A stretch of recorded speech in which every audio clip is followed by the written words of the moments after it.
네, 사전 투표율이 역대 총선 최고치를 기록하면서 사흘 뒤 본투표에 시선이 쏠리고 있습니다. 오늘 엄경영 시대정신연구소장 또 김봉신 메타보이스 이사와 함께 여론조사로 보는 총선 민심 살펴보겠습니다. 안녕하세요. 네, 안녕하세요. 안녕하세요. 네, 먼저 이 이틀간의 사전투표 31.28%라는 역대 총선 최고치를 기록했는데 이 숫자에 담긴 의미 먼저 짚어보겠습니다.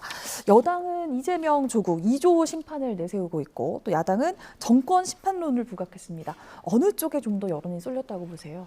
네, 최근에 사전투표율 상승은 지속적인 추세라고 볼 수 있습니다. 왜냐하면 이 핵심 원인은 분산 투표 성격이 있다. 그러니까 이 투표를 이제 나눠서 하는 거죠. 사전 투표 때하고 본투표 때하고 이러면서 투표율이 상승세를 보이고 있는데요.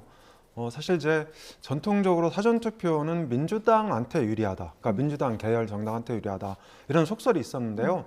이번 총선에서는 이제 새로운 특징이 이 국민의힘도 사전 투표를 열심히 독려를 했다. 네. 그러니까 전국의 후보들이 금요일날 사전투표 첫날인데 전국 각지에서 투표를 했어요. 그래서 보수 지지층을 투표장으로 끌어냈다 이런 측면이 있는 것 같고요.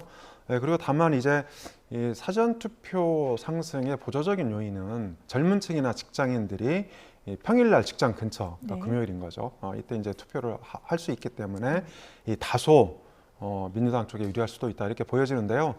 저는 이제 이 투표율은 지금 그러니까 이 총 투표 결집 상태거든요. 여야가. 네. 그래서 과거에 사전 투표가 민주당이 유리했던 것은 투표율이 상대적으로 낮았던 시기였다. 그래서 지금처럼 이 총 투표, 그러니까 결집 상태가 계속 유지되는 상황에서는 어느 당에 더 유리하다 이렇게 이분리를 따질 수 없다. 저는 그렇게 보고 있습니다. 네, 이제 주말도 끼고 해서 앞으로 사전 투표율이 갈수록 높아질 거다 이런 관측도 있던데 어떻게 보세요?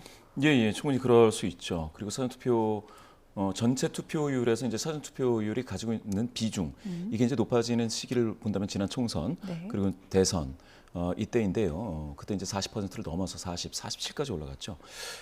그렇게 되는 이유 중에 하나는 이제 코로나 팬데믹이 영향이 있었습니다. 아무래도 당일 투표에 가면 이제 따닥따닥 붙어서 줄을 서야 되는데 그때 이제 넓게 서라 이런 지침이 있으니 네. 사전 투표를 하게 되고요. 그에 따라서 이제 보수 성향이신 분들도 좀 사전 투표가 좀 이렇게 되면 좀 뭐가 좀 잘못되는 거 아니냐 뭐 이런 생각들을 하셨다가 네. 선관위에서 충분히 좀 설득을 좀 많이 했고요.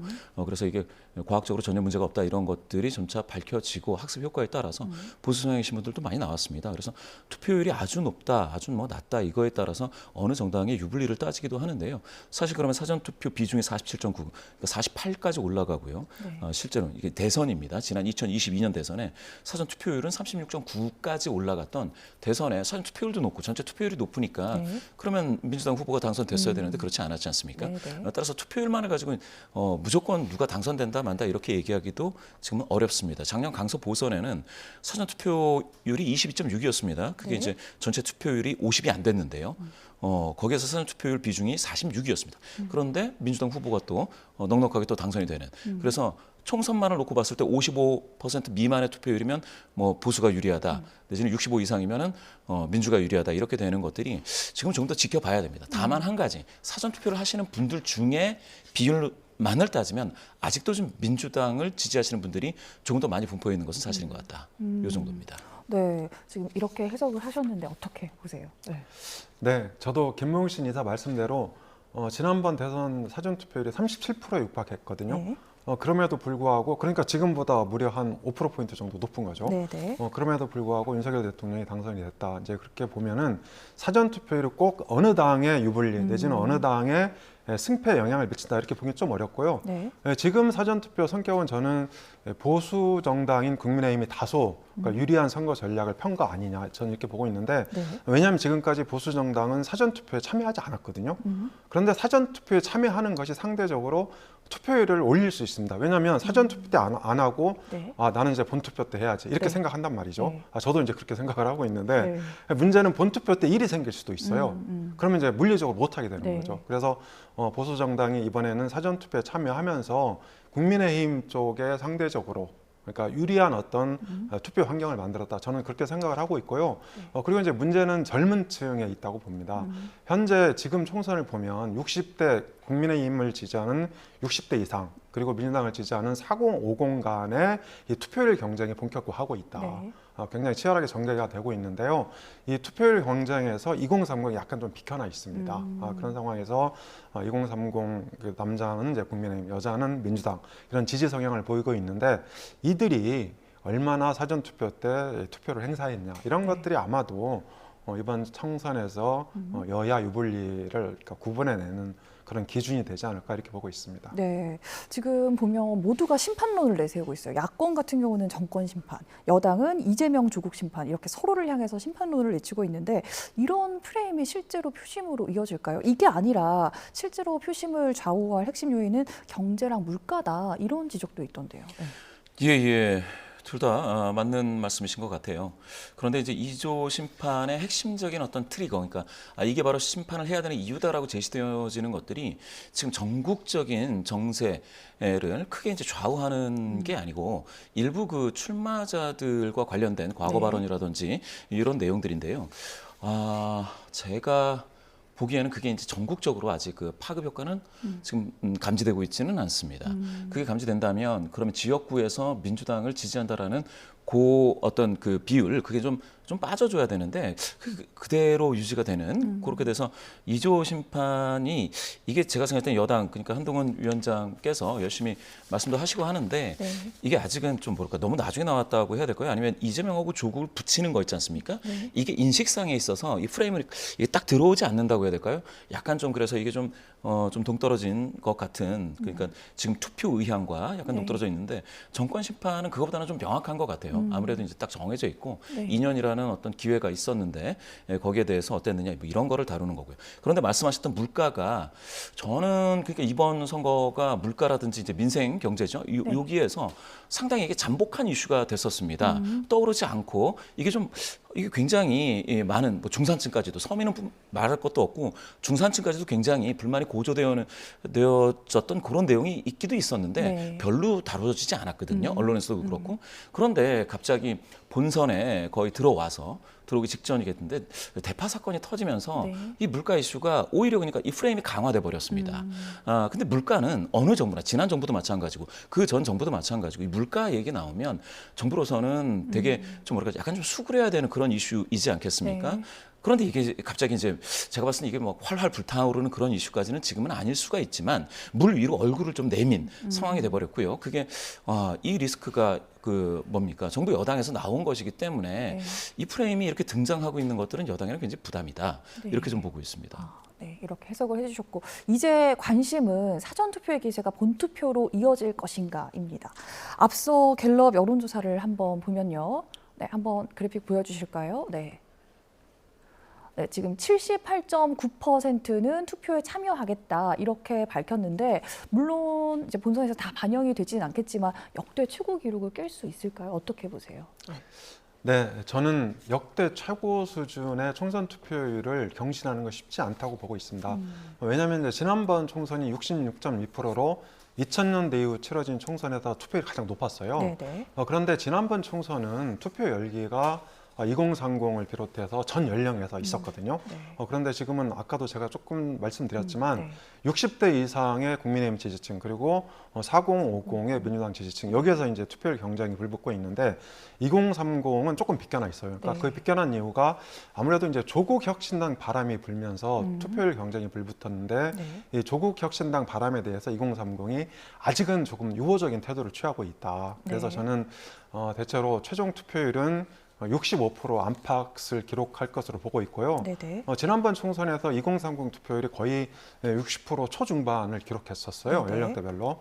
그런데 이번에는 2030 투표율이 그보다는 조금 낮아질 거다 이렇게 네. 보고 있는데 다만 최근에 이제 김봉신 이사 말씀하셨는데 뭐 물가 문제라든지 여러 가지 후보들의 막말, 부동산 논란 그리고 이제 이런 것들이 조금 복합적으로 얽히면서 네. 2030도 일부 투표장으로 가야 되는 거 아니냐 이런 이제 분위기가 조금씩 일고 있는데 네. 이게 4050이나 60대처럼 열기가 확 타오를 수 있을지는 좀 미지수다 이렇게 보고 있습니다. 네, 지금 계속 2030 세대를 언급해 주셨는데 일단 그래픽 한번 보겠습니다. 지금은 새로운 여론조사를 공표할 수 없는 금지 기간인데 기존 정당 지지도 한번 살펴볼게요.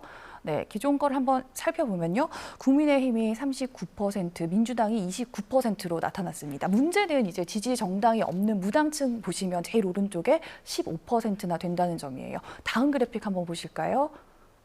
네, 다음 그래픽 보면은 특히 2030 세대가 굉장히 도드라집니다. 방금 말씀하셨던 것처럼 이렇게 된 배경은 또 뭘까요? 네, 무당층은 일종의 저수지 만남의 광장 또는 유념적 쉼터 이런 역할을 하고 있습니다. 왜냐하면 무당층에서 이렇게 이제 관측을 하는 거죠. 내가 어느 정당 지지로 가야 되는지. 네. 그게 그 무당층의 특성인데요. 이게 2030 무당층은 여러 가지 분화 과정을 거칩니다. 그러니까 2020년 총선 때까지는 굉장히 범진보 성향의 어떤 투표 성향을 가지고 있었어요. 네. 그러니까 말이 무당층이 이제 실제로는 범민주당 계열에 투표를 해봤다 이렇게 볼 수 있습니다. 그런데 이게 이제 2020년 대선을 필두로 분화가 됩니다. 즉 이 무당층이 이 참여형, 그러니까 과거에는 참여형이었다면 2020년부터는 이게 정치 무관심층으로 변하는 거죠. 그래서 저 수치 보시는 것처럼 네. 2030의 절반은 저는 이제 정치 무관심층, 특히 투표를 안 할 수 있는 그런 층으로 분화하고 있고요. 나머지 절반은 이제 투표를 하게 될 텐데 이제 남자는 국민의힘, 여성은 민주당 이렇게 그 성향을 보이고 있다. 그래서 저는 2030 무당층 급증 형상은 투표율 하락의 한 원인이 될 것이고 이게 이제 그 정치 무관심층이 나이가 젊을수록 늘어날 가능성이 크다. 이걸 예고해주는 지표라고 생각을 합니다. 네, 이제 본투표까지는 사흘까지밖에 안 남았는데 그래도 결국 투표를 한다면 어느 쪽으로 표심이 좀 향하게 될까요? 2030이요? 네. 글쎄요, 2030이 특별히 어느 정당, 어느 진영을 일방적으로 지지한다고 보기는 어렵습니다. 그리고 2030 같은 경우는 지난 2020년 같은 경우는 18세 투표율이 투표권이 처음 주어졌죠. 그래서 이제 생애 첫 투표자들이 막 생기고 해서 관심이 집중됐고요. 네. 그리고 지금 20대 전체는 사실상 세월호 세대 뭐 이렇게 이야기를 할 정도로 사회적으로 굉장히 큰 사건들을 경험을 했습니다. 청소년 시기, 청년 시기에 이런 분들이 과연 이 정치에서 지금 투표할 정당이 없다라는 건 미결정하고 있다라는 건데요. 그러면은 30, 40, 50, 60에서 보여지는 뭡니까? 40대 이상에서 보여지는 스윙 이탈하는 거하고는 굉장히 좀 다른 거죠. 더군다나 그 2022년에는 굉장히 열심히 참여를 했는데도 청년 정책과 관련돼서 굉장히 큰 폭의 변화는 없다고 하니 이 효능감이 상당히 떨어져 있기 때문입니다. 네. 저는 그래서 어느 정당, 어느 후보건 간에 지금 며칠 안 남았지 않습니까? 며칠 안 남았으면 2030 세대를 향한 메시지를 내야 된다라는 것이죠. 뭐 2030 세대가 좋아하는 뭐 기후 문제라든지 네. 아니면 뭐 성평등 문제라든지 어떤 거 주거 문제라든지 어떤 거라도 걸고선 이야기를 좀 세게 해야 되는데 그렇지 않고 기존 프레임대로 그냥 이야기해서는 2030 미결정자들이 나가서 누구를 선택해야 된다 이렇게 확 느낄 수 있는 자극 요소는 아직은 없다 이렇게 봅니다. 네. 지금 이제 사전 투표율부터 해서 얘기를 이어갔는데 이번에는 뭐 지역구 상황들도 한번 보겠습니다. 국민의힘은 전국 55곳이 박빙이라고 밝혔고 민주당은 전국 50곳에서 60곳가량이 치열한 접전을 벌인다고 분석을 했습니다. 오늘 국민의힘 한동훈 비대위원장 충청권으로 갔는데 이 대표적인 중도층 지역이자 캐스팅보트로 불리는 곳이죠. 이곳 민심 어떻게 보십니까? 네, 충청도는 전체 28석의 의석이 있는데요. 사실 2월 달에만 해도 네. 국민의힘이 굉장히 충청 거의 전 지역에서 우세의 분위기를 연출했습니다. 그런데 3월 들어서 조국 혁신당 바람이 불면서 네. 3월 전체로 보면은 반대로 분위기가 반대로 바뀌었거든요. 그래서 민주당이 전역에서 우세 현상을 보이고 있는데 사실 충청도는 과거에도 여론조사가 가장 잘 그 결과가 맞지 않는 또 응답률도 굉장히 떨어지는 그런 지역입니다. 네. 그래서 충청도 민심은 이제 우리가 속내를 알 수 없다. 충청도 사람은 속내를 알 수 없다. 이렇게 말을 하지 않습니까? 그래서 저는 우리가 이제 500명 여론조사하면 오차 범위가 8.8%인데 8.8% 포인트인데요. 네. 즉 9%포인트 안팎이 이제 오차 범위로 봐요. 네, 그런데 이걸 넘어서서 저는 격차가 20%포인트까지 나더라도 어느 당이 우세하다 이렇게 말을 할 수 없는 그런 곳이 충청도라고 생각을 합니다. 그래서 네. 지금은 28석 전체가 다 접전이다 이렇게 보고 있고요. 특히 이제 충북 청주시 같은 경우에는 네. 지역구가 4군데예요. 근데 네. 과거에는 여기가 이제 민주당의 최강세 지역이었는데 이번 선거 특징 중에 하나가 이 청주시 4곳 다 오차범위 안팎에서 양당이 접전을 펼치고 있고 네. 또 대전에도 7개의 의석이 있는데 7개의 의석 모두 다 저는 이제 접전이라고 네. 봅니다. 그래서 충청도가 여전히 네. 그러니까 여야가 승기를 어느 당이 승기를 잡았다고 볼 수가 없는데 그러니까 문제는 이 지역이 선거 지형으로 보면 국민의힘의 다수 유리한 지역이다 이렇게 볼 수 있습니다. 왜냐하면 대선 때하고 지방선거 때 국민의힘이 상승세를 유지했던 지역이고요. 그리고 이제 윤 대통령 고향도 이제 충청이고 그리고 또 한동훈 비대위원장이 말씀하신 대로 국회 이전 공약을 내놨는데 물론 과거에도 국회 이전 공약은 계속 나왔었어요. 그런데 그러니까 누가 얘기를 하냐에 따라서 신뢰성이 더 추가될 수도 있고 또 신뢰가 반감될 수도 있거든요. 그런 면에서 한동훈 비대위원장의 국회 공약도 대전이라든지 네. 세종이라든지 충청 남부 이런 데는 어느 정도 영향을 미칠 수가 있다. 저는 그렇게 보고 있고요. 그래서 이 충청 지역은 저는 결과적으로 투표함을 개봉해봐야 된다. 열어봐야 된다. 이렇게 네. 보고 있습니다. 네, 굉장히 치열하게 계속되고 있다고 얘기하셨고 민주당 이재명 대표 같은 경우는 지금 한강 벨트를 훑고 경기 하남갑처럼 이렇게 수도권 집중 공략에 나섭니다. 가장 많은 의석수가 달린 만큼 여야가 양보할 수 없는 곳이 수도권인데 결과 어떻게 예측하세요? 예, 결과는 뭐 글쎄요. 그러니까 사실은 이게 본선으로 들어오면 네. 본선으로 공식 선거 운동 기간으로 들어오면 네. 사실은 진보 성향이신 분들이나 보수 성향이신 분들도 마찬가지이고요. 또 이제 중도 성향이신 분들 중에서도 네. 투표 의향이 굉장히 좀 강화되고 자극받는 그런 경향이 있습니다. 네, 네. 그렇게 되면 사실은 굉장히 크게 벌어져 10몇 퍼센트 포인트, 그러니까 거의 20% 포인트 격차로 네. 지고 있던 후보도 사실은 좀 더 따라잡을 수 있는 기회가 있는 거거든요. 좁혀진다는 거죠. 네. 이 격차는 좁혀져야 되는데 그런데 이 수도권에서요, 굉장히 박빙으로 붙는 곳에 이렇게 엎어지는 그런 게 아직은 뚜렷하게는 나오고 있지 않습니다. 그래서 제가 생각했을 때는 여론조사의 결과가 그냥 반영이 될지 아니면 네. 좁혀서 반영이 될지 그다음에 마지막에 뒤집힐지 이 세 가지를 볼 텐데요. 뒤집히는 곳들이 나오지는 지금 않고 있어서 수도권에서는 2020년에 민주당이 상당히 강세를 보였었습니다. 네, 네. 서울, 인천, 경기에서. 네. 그런 어떤 그러한 경향이 이번에도 아주 크지 않게 반영이 되지 않을까라는 정도는 전망을 하고 있고요. 일부에서 그러니까 용산 같이 붙어 있는 곳, 네. 용산이라든지 막 붙어 있는 곳이 있죠. 그런 곳에서의 효과를 좀 볼 때에 그러면 이게 대통령의 어떤 후광 효과냐, 네. 아니면 대통령에 의한 심판론의 효과가 있느냐, 이런 것들은 좀 더 집중적으로 볼 필요는 있겠다. 네. 그렇게 봤습니다. 네. 또 수도권 주요 지역 가운데 이재명 대표가 출마하는 개항을도 있는데 원희룡 전 장관, 국토부 장관과의 이른바 명룡대전 승자는 어떻게 될까요? 글쎄요. 여론조사 결과를 보면은 이제 차이가 좀 굉장히 다르게 나타나는 것들이 있더라고요. 네. 그렇죠. 여론조사 결과를 보면은 명령대정 같은 경우에는 굉장히 네. 오차범위 내로 좁혀진 경우도 있고요. 그리고 넓혀진 경우도 있는데 네. 사실 저 지역은 두 네. 명의 주자가 네. 사실은 대권 주자일 정도로 인지도가 높고요. 네. 그리고 각 진영을 대표하시는 두 분이라서 잠시만요. 지금 보시면 지금 나오는 그래픽 같은 경우는 오차범위 굉장히 내로 좁혀진 그렇죠. 결과고 좁혀져 있죠. 다음 그래픽 한번 보여주실까요? 이거 같은 경우는 꽉 벌어져 굉장히 있죠. 네네. 이게 그러니까 제가 생각했을 땐 시기마다 원래는 이제 문항 효과도 있었을 텐데 네. 요새는 그러니까 어떤 발언을 하시고 어디를 움직이시느냐에 따라서 그냥 막 이렇게 막 쏠리는 그런 네. 현상들이 나타납니다. 그런데 이제 원희룡 후보께서 이제 앞지르는 결과는 제가 아직은 못 본 것 같아서 저렇게 되면 많이 붙는다고 하더라도 그렇게 되면 한 방향으로 예측 전문가들은 예측을 할 거예요. 네. 한 번, 두 번이라도 이제 본선에 들어와서는 엎어지는 결과가 하나 둘 나와야 되는데 아직은 지금까지는 나오지 않아서 네네. 그거는 조금 더 봐야 될 것 같습니다. 그러면 깜깜이 기간 동안 큰 일이 있었으면 그러면 정말로 붙는 거고 네. 그렇지 않으면은 완전히 결과를 뒤지기에는 쉽지 않을 거다 이렇게 예측할 수 있겠습니다. 그렇군요. 네. 이번 총선 같은 경우는 제3지대가 어떤 활약을 펼칠지도 굉장히 관심이 가는 대목인데요. 특히 신당을 창당한 개혁신당의 이준석 대표, 그동안 공들인 지역구가 아닌 경기 화성을로 출마했는데 전략이 통할까요? 네. 이준석 후보가 9%포인트까지 추격을 했죠. 그러니까 네. 오차 범위 안팎까지 일단 추격을 하는 데는 네, 지금 성공했다. 그래픽 한번 보실까요? 네. 이렇게 볼 수 있는데요. 네네. 다만 여기서 저는 네. 그러니까 화성, 을의 선거 지형을 보면 국민의힘 한정민 후보가 막판까지 완주를 한다면 이준석 후보가 역전하기는 좀 쉽지 않다 그렇게 보고 있습니다. 그리고 공영훈 후보가 아빠 찬스 논란이 좀 있었는데요.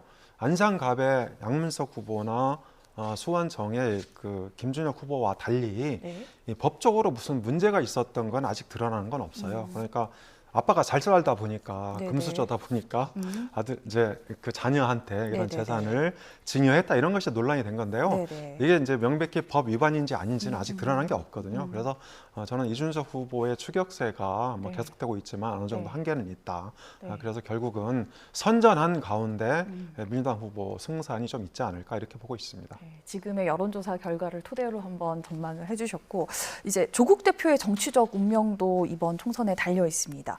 비례대표 정당 투표를 보면은 조국 혁신당이 굉장히 많이 선전을 하고 있는데 열풍이라는 현상을 넘어서 현실로서도 존재감을 입증을 할까요? 어떻게 보세요? 그렇죠. 예. 네. 지금 이제 깜깜이 기간에서 사전 투표를 이제 마감한 상태에서도 네. 이 불이 꺼지지 않은 것 같다라는 거고요. 조국 혁신당 자체가 굉장히 좀 탄탄하게 유지가 되면서 놀라운 거는 이제 비례대표 투표 의향에서요. 네. 조국 혁신당하고 민주연합하고 합치면 네. 국민의 네. 미래를 네, 네. 좀 뭐랄까 좀 뛰어넘어 버렸습니다. 네, 지금 보고 계신 지금 보시면은 이제 38인 거죠. 38이 돼서 네. 뭡니까 국민의 미래보다 오차범위 이내이기는 하지만 네. 조금 더 많이 나오는 것 같이 그런 결과들이 좀 많이 나오고 있습니다.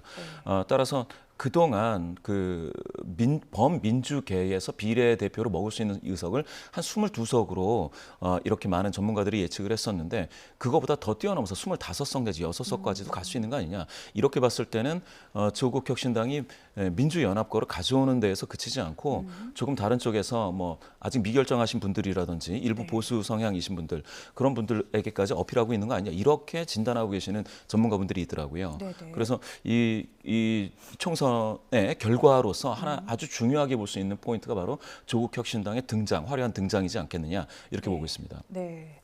이제 또 부상 수용고를 놓고서는 여당 속내가 굉장히 복잡합니다. 장예찬 후보 관련된데 지금 무소속 후보로 출마를 했어요. 그런데 지금 장예찬 후보가 나오면서 국민의힘 후보랑 표가 쪼개질 우려가 있다. 이런 얘기가 있는데 어떤 선택을 할까요? 네, 그렇습니다. 보수 지지층 가운데서는 장해찬 후보에 대한 사퇴 압박 이게 네. 이제 강도가 점점 커지고 있는데요. 네. 사실은 그래픽으로 여론조사 한번 보실까요? 네. 네. 장해찬 후보가 네. 단일화를 먼저 제기를 했거든요. 네네. 그래서 이 단일화 프레임이 사실은 이미 작동이 되고 있다 이렇게 볼 수 있는데 네네. 단일화 프레임이 작동이 되면서 정현욱 국민의힘 후보가 지지율 조금씩 올리고 있습니다. 여기 보시면 이제 거의 30% 육박했는데요. 네네. 그 전에는 20% 초중반이었거든요. 네네. 그래서 이 단일화 프레임 자체가 국민의힘 정현욱 후보의 지지율을 상승시키는 그런 역할을 하고 있고요. 윤석열 대통령이 그러니까 그제죠. 1일 날 부산 강서구에서 사전 투표를 했어요. 그런데 이 사전 투표 자체가 네네. 아마도 장해찬 후보에 대한 불출마 선언을 압박한 게 아닌가, 후보 사퇴 선언을 압박한 게 아닌가, 저는 그렇게 보고 있고요. 네네. 다만 이제 장해찬 후보가 끝까지 완주하더라도 네네. 지금 기세대로라면 네. 국민의힘 정현욱 후보가 네. 역전할 가능성이 좀 있다. 저는 그렇게 분석합니다. 네. 큰 전망까지 해주셨고 이제 마지막 질문 하겠습니다. 국회의원 의석수 총 300석입니다. 네. 민주당과 국민의힘이 각각 몇 석을 가져갈지 먼저 전망 한번 부탁드립니다. 예. 저는 그 여론조사를 하면서 저 스스로도 분석을 하지만 주변에 이제 전문가분들하고 많이 대화를 나누는데요. 두 가지 정도입니다. 어떤 분들은 그러니까 2020년에 더불어민주당과 더불어시민당이 합쳐서 180석을 했던 그 수준보다 더불어민주당이 약간 더 많거나 약간 적은 수준 그 정도를 얻을 것이다라고 하시는 전문가분들이 있습니다. 그러면 거기에 이제 조국 혁신당이 독자적으로 뭐 개척한 뭐 의석 포함하면 전체적으로 범민주 의석이 상당히 네. 정말 190을 육박하거나 넘는 수준까지도 갈 수 있을 것이라고 전망하시는 그런 네. 전문가분들이 있고요. 또 다른 전망은 더불어민주당이 일당은 될 건데 네. 과반을 조금 넘는 수준에서 네. 다 합쳐가지고 한 160석 내외 수준으로 갈 거다라는 두 가지 견해가 지금 팽팽하게 지금 여의도에서는 그렇게 등장하고 있습니다. 저 개인 의견은 나중에 네. 말씀드리겠습니다. 네, 굉장히 조심스러운 의견을 밝혀주셨는데 어떻게 전망하십니까? 네, 저는 이제 그 선거는 어느 선거나 당시 선거를 관통하는 핵심 민심이 있다고 생각합니다. 네. 그래서 김봉신 이사께서 방금 그 두 가지 경우의 수를 말씀드리면서 2020년 총선보다 범야권이 더 많이 얻을 거다. 그러니까 이제 지금 여론조사대로 분석을 한 건데요. 그렇게 된다면, 그러니까 저는 이제 200석을 넘는다고 보거든요. 그런데 만약에 야권이 200석을 넘는다는 것은 이게 헌정 사상 최초로 탄핵 선거가 된다는 얘기예요.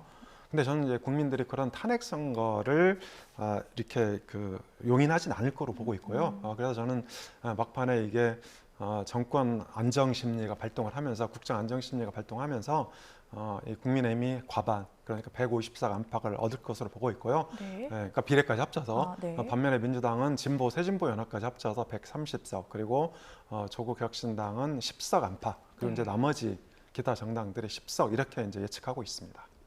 상당히 구체적인 수치를 내주셨는데 선거 끝나고 다시 한번 뵙겠습니다. 네. 총선 전 마지막 휴일 엄경영 시대정신연구소장 또 김봉신 메타보이스 이사와 함께 여론조사로 보는 총선 민심 살펴봤습니다. 오늘 말씀 고맙습니다. 감사합니다. 감사합니다. 네.